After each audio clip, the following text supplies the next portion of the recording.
ഈ മേളയിലെ മത്സര വിഭാഗത്തിൽ പ്രദർശിപ്പിച്ച തുർക്കി സിനിമയുടെ സംവിധായകനും നിർമ്മാതാവിനും അസർബൈജാനിലെ ഒരു ജൂറി അംഗത്തിനും ഇത്തവണ വിസ നിഷേധിക്കപ്പെട്ടു.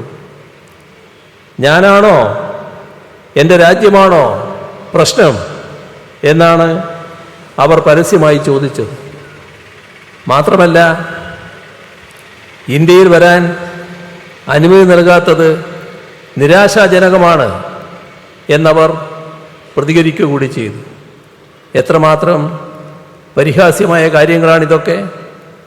ലോകത്തിനു മുന്നിൽ നമ്മുടെ രാജ്യത്തെ നാണം കെടുത്തുന്ന നടപടികളില്ലേ ഇത്?